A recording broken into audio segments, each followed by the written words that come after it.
I stood on the freezing porch barefoot in the dead of winter, my toes already turning blue, while the HOA President Linda Voss smiled that fake polite smile and slid the final notice across the railing. "We're just protecting property values, dear." She cooed like she was handing me cookies, not a 30-day eviction order for repeated violations. Inside my thin coat pocket, my fingers curled around a piece of heavy metal. Grandpa's old black card, the one he pressed into my palm when I was 12 and whispered, "Use it only when they corner you, little bird." The next morning, I slid that card across the counter at Irongate Heritage and Trust, and the bank manager, Miles Caldwell, went pale like he'd seen a ghost from the original Pineview Estates charter. "My name is Maisie Young. I'm 32. And 10 days before Christmas, my entire life got stuffed into one black hefty trash bag. The deadbolt sliding home on my own front door sounded louder than the wind howling through the perfect 2.5-inch grass that Linda had measured with her little laser tool at 6 a.m. Snow wasn't falling gently, it was pelting like tiny needles. I looked down at the yellow-tied bag in my hand, jeans, 3-shirt shampoo, and a laptop charger that wasn't even mine anymore because the HOA board had seized my electronics as collateral for unpaid fines. $2,000 for Christmas lights that were 3 inches too long on the eaves. Another $1,500 for a mailbox that was matte black instead of HOA-approved gloss. The list was 20 pages long, and every neighbor had nodded along while Linda patted their arms and said, "We all have to follow the covenants. Maisie, it's for the community." I walked to my 10-year-old sedan, the one that idled like a dying lawnmower. My hand shook so badly I dropped the keys twice in the snow. The second time I dropped to my knees, scraping frozen gravel, while Linda's security guy, a retired cop she'd hired with dues money, stood on the sidewalk filming on his phone for the record. When I finally got the door open and threw the bag, and I screamed. The wind took it and scattered it across the manicured lawns of Pineview Estates, where every house looked identical except mine, which now had bright orange violation stickers plastered like crime scene tape. I sat in the driver's seat shivering. The heat took 10 minutes to blow anything warmer than Arctic air. The fight had been about a signature. Linda had sat at my kitchen table pushing a voluntary compliance agreement toward me with that same smile. It was basically a personal loan for $50,000 secured against my house to cover the emergency assessment she'd pushed through after I refused to repaint my shutters the exact shade of heritage beige. When I said no, the veneer of neighborly concern dissolved. She didn't scream, she just went cold. "If you're not willing to contribute to the community, Maisie, you have no right to enjoy its benefits." I checked my phone, 14% battery. I needed a place to sleep. I scrolled contacts. Jessica, my best friend since high school, sent me straight to voicemail. Sarah texted back, "Please stop calling. Maisie, Linda told us about the relapse. We hope you get help, but I can't have that energy around my kids." The relapse, that was the narrative this time. I had never touched a drug in my life. But Linda Voss was a master architect of suburban reality. Over 2 years, she'd planted seeds in every cul-de-sac meeting. Maisie is unstable. Maisie is having episodes. Maisie is probably stealing from the HOA petty cash to fund habit. She cut my safety net string by string, so when she finally pushed me off the ledge, there'd be no one left to catch me. I was alone. I put the car in reverse and backed out of the driveway, leaving the only home I'd known since Grandpa built this neighborhood in the 80s. I didn't look back. If I looked back, I might have begged, and if I signed that paper, I'd be paying for Linda's new pool for the next 20 years. I drove aimlessly for an hour. The gas light dinged. I pulled into a 24-hour gas station near the interstate, the kind bathed in harsh sodium lights where truckers slept and the coffee tasted like battery acid. I parked in the darkest corner, killed the engine, and pulled up my banking app. $214.83. That was my net worth. I curl my legs up, try to preserve body heat. My coat was stylish, not survival grade. My fingers brushed the black metal card in my pocket. It looked like a shard of midnight, no magnetic strip, no chip, just Walter Duval, etched in silver, and beneath it Irongate Heritage and Trust. Grandpa had called the door. Life is going to be hard for you, little bird, he'd said in his study that smelled of pipe tobacco. Your neighbors, they consume, and the board follows. One day, they'll corner you. When you're standing on the edge with no money, no home, and nowhere to turn only, then do you take this to the address on the back? I flipped the card. Tiny coordinates led downtown. It was 3 a.m. I forced myself to sleep in the car punctuated by semi-trucks and the terrifying thought that someone might smash the window. I woke with the sun, my neck stiff, feet numb. I looked like exactly what Linda said. I was a disaster. In daylight, the card looked like a weapon. I typed the name into my dying phone. No website, just a 1924 business registry. This was a one-way trip. The drive into the city was slow. I felt invisible in my beat-up car. I found the address at 9 a.m. A squat gray stone building between glass towers like a bulldog between greyhounds. No signage, just a brass plaque, iron gate. I parked illegally 3 blocks away, grabbed my purse, and left the trash bag behind. The walk felt like a march to the gallows. Wind whipped my hair. I stopped at the marble steps. The card was the only solid thing left. I thought of Linda's smug face sliding the papers across my table. I could go back, beg, sign, and be their puppet, forever safe, warm, and dead inside. Or I could climb these stairs. Anger sparked hot and sharp, burning through the shame. I lifted my chin, pushed the heavy doors, and stepped into the shadows of the past. The silence inside was heavy, pressurized, quiet. Water dripped from my coat onto pristine marble. 3 massive mahogany desks, no velvet ropes, no credit card posters, just quiet power. Eyes turned immediately. A security guard in a dark suit tensed.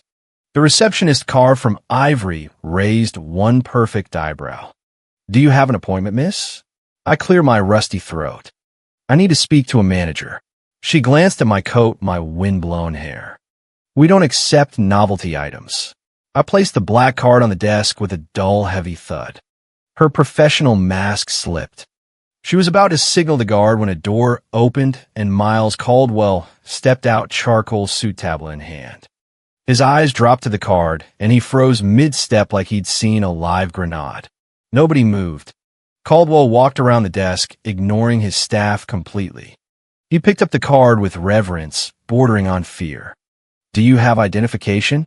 His voice was low, urgent protocol voice. I handed over my license. He compared photo to my face, then kept the card. Are you alone? I whispered yes. Come with me. He led me through a heavy oak door, locked it behind us, lowered blinds. The room smelled of leather and old books. He typed layers of security codes. A red banner flashed, then turned green. Legacy key level 0 protocol. He looked at me with unmixed with pity. This card hasn't been seen in 20 years, MS. Young. Most staff think these accounts are urban legends. He asked the protocol questions. Why are you here? I was kicked out. My HOA president put me out. I have nowhere to go. He typed every word. Then he walked to the wall safe and pulled out a thick cream envelope sealed with red wax, the same crest as the card. Your grandfather came to me 5 years before he died. He said the neighborhood would eat itself alive and you would be the meal. He pushed the envelope closer. He knew this day would come. He wrote the script, and you just played your part perfectly. The red wax seal cracked like brittle bone under my thumbnail. The scent of pipe tobacco and cedar hit me like a physical blow. Grandpa's study, the room Linda had barred me from after she took over the board. The first item was a handwritten letter dated 5 years ago. My dearest Maisie, if you're reading this, they have done the thing I feared most. Linda and the board have finally succeeded in stripping you of your safety and casting you out. I looked up at Caldwell. He knew they would evict me. Caldwell nodded. He didn't just know, he calculated the probability. He understood how Linda consumes dues and how the board follows.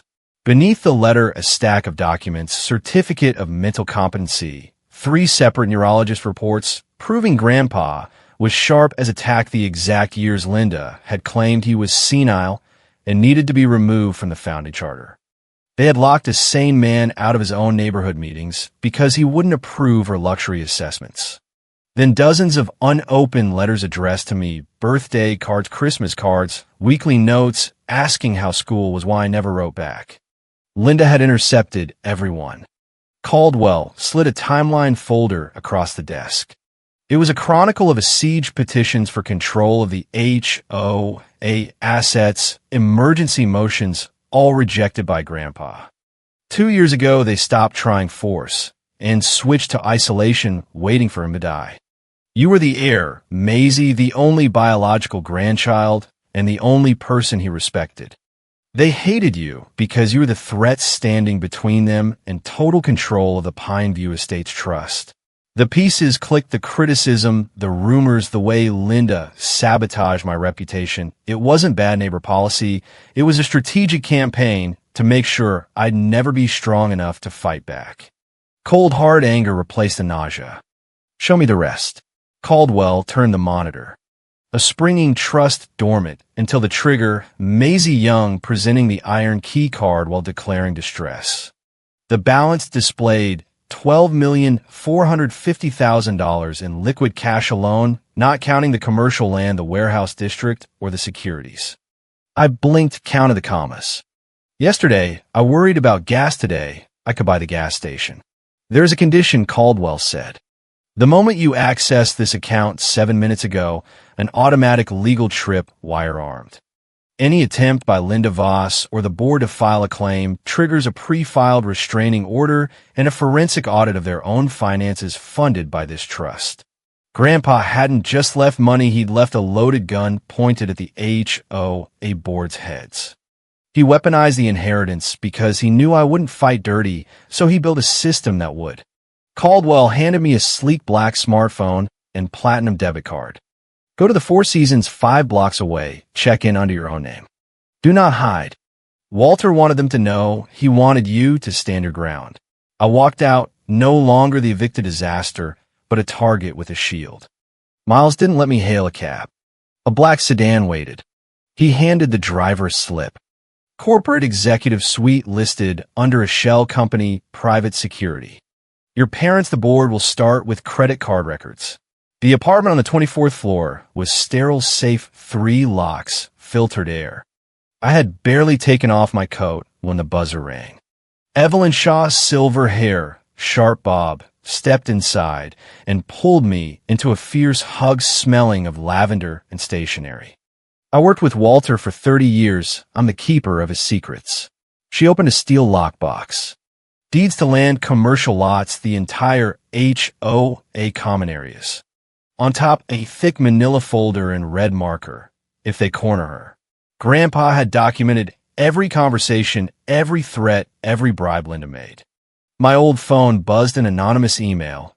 You stole what belongs to this community. Return the car by tonight, or we release the medical records.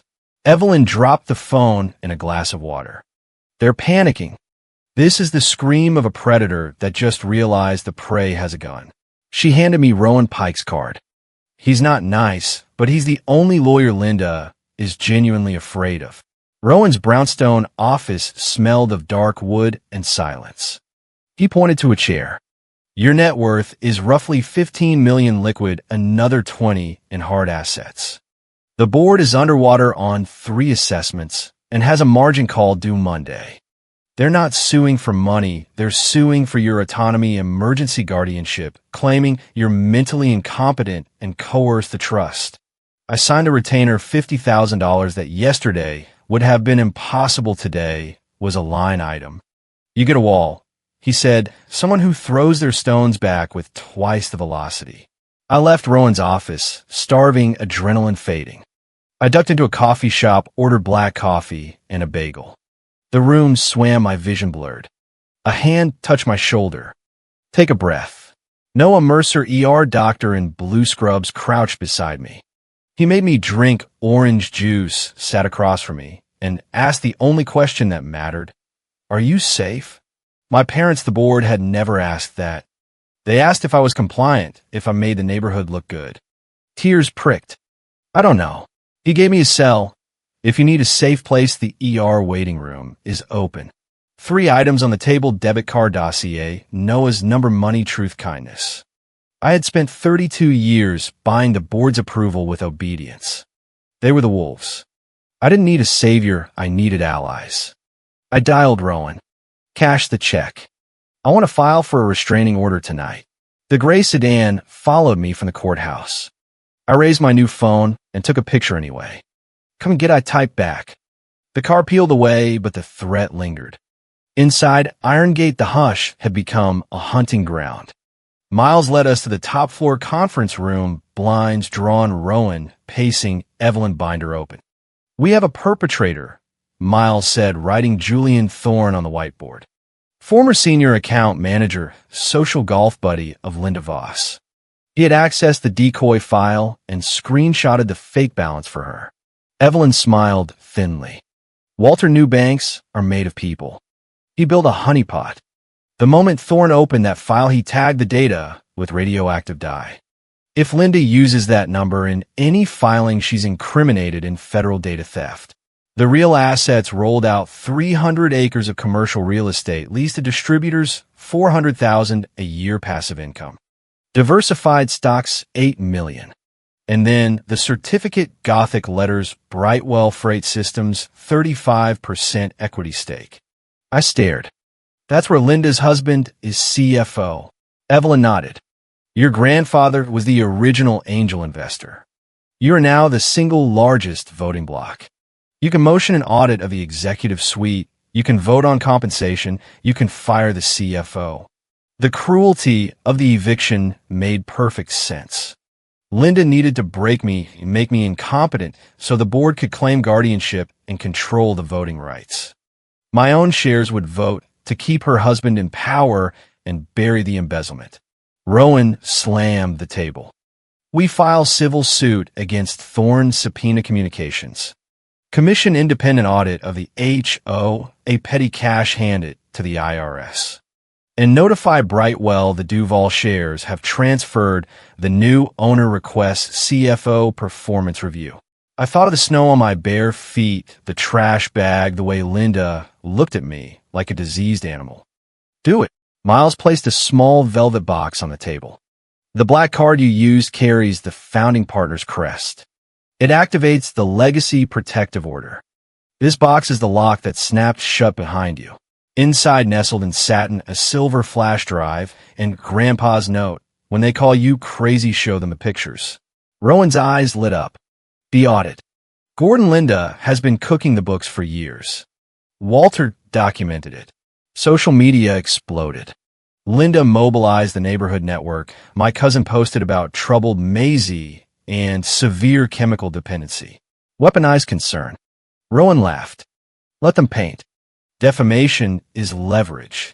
The gray sedan's driver, Arthur Miller Laurent PI, hired 2 months earlier to build a dossier while I still lived there. He'd waited outside the night. They changed my locks hoping I'd get arrested for disturbance. Rowan got a court order compelling the board to surrender my documents. The sheriff deputy served at Linda, tried to stall the deputy, started opening drawers himself. I held my passport, birth certificate, the physical proof of my identity. They set me up, I whispered. They wrote a script.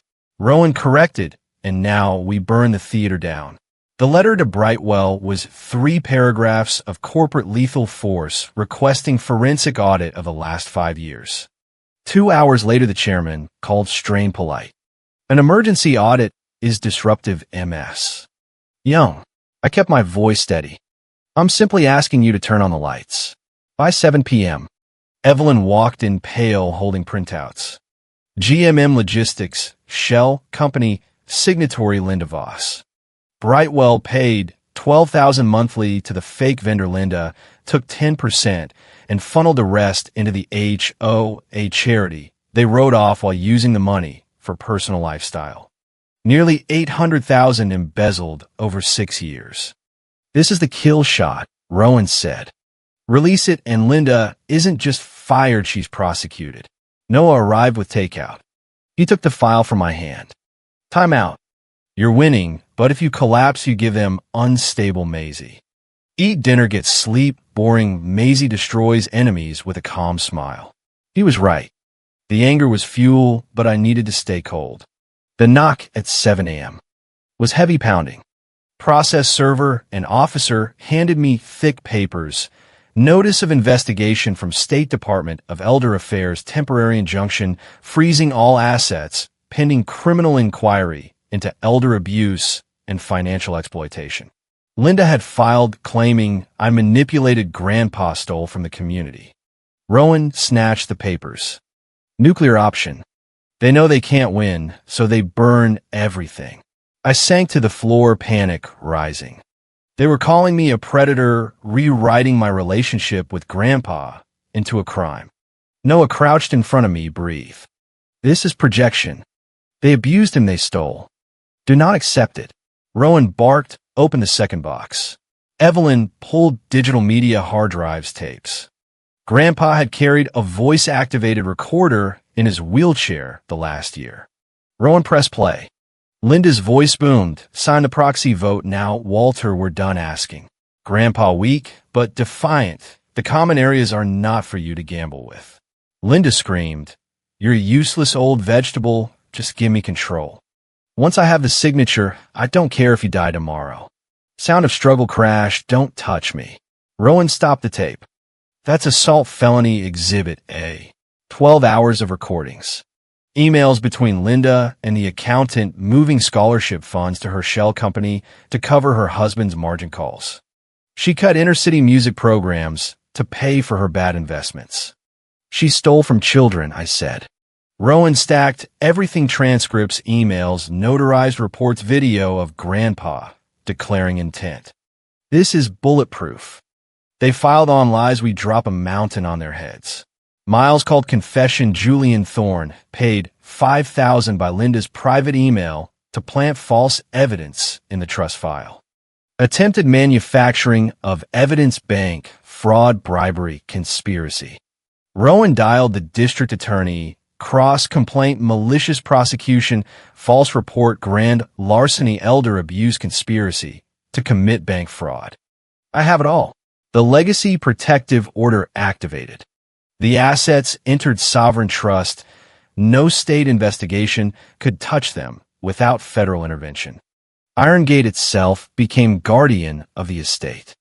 Miles submitted the flash drive to the DA and SEC. Tomorrow we take the roof off. I stood in the living room, Noah cleaning takeout, Evelyn organizing files. I touched the black box. They call me crazy, they call me weak. I was the witness. Tomorrow I would testify. Superior courtroom 4 felt pressurized. I sat at the defense table, Rowan like an executioner, Evelyn binder ready, Miles, and Noah in the gallery, radiating strength. Across the aisle, Linda and the board performed concern. Linda, dabbing dry eyes, Gordon, hunched, looking victimized. Their lawyer, Vance, trembled. We're not attacking Maisie, we're saving her. She's unstable. She coerced a confused man. Judge Holloway looked tired of lies. Rowan stood rigid. We agree this is elder abuse. We only disagree on who the abuser was. He handed the PI affidavit. Linda hired Miller 2 months earlier to stalk me while I lived there. The judge frowned. They hired a PI to build a dossier on their own resident. Rowan played the recording. Linda's voice filled the room. You're a useless old vegetable. Sign it, or I'll cut the budget and you can rot in your own filth. Linda's mask slipped, her face gray. The judge slammed her hand. You terrorized a dying man. You embezzled from your own HOA. You tried to destroy this woman's life to cover your tracks. This is a crime scene. Miles stood. Your Honor, the black iron card activates the legacy protective order. The assets are now sovereign trust. Irongate is absolute guardian. No guardianship order, no state investigation can touch them. He submitted the flash drive evidence of $800,000 embezzled the shell company the recordings. We moved to permanently bar Linda Voss and the board from any claim. Judge Holloway picked up her gavel. Petition for guardianship dismissed with extreme prejudice. Permanent restraining order, no contact for life. Bailiff, take them into custody. The district attorney is waiting downstairs. Gordon pleaded, Maisie, we're your community. You can't let them take us. I stood, legs steady, voice calm. You are right, you are my community. But you're not my home. I'm not abandoning you. I am escaping. Handcuffs clicked. Linda screamed my name, once cut off by the oak doors. Silence. Rowan closed the binder with a thud. It is done. Noah nodded, profound respect. Miles handed me the black metal card. This belongs to you, MS. Young. I ran my thumb over Grandpa's name. It was a key, and I had used it to lock the door behind me. I walked out into winter sunlight, past reporters, past the towed gray sedan. The air was cold, fresh. The prison was empty, and I was free. The neighborhood would never be the same. Petty rules gone absurd. Fines refunded. Linda's empire bankrupt. Boring. Maisie had won. Thank you for listening to this HOA Karen story drop where you're watching from. And if you want more neighborhood revenge tales, hit subscribe, like, and share so we can keep exposing these tyrants together.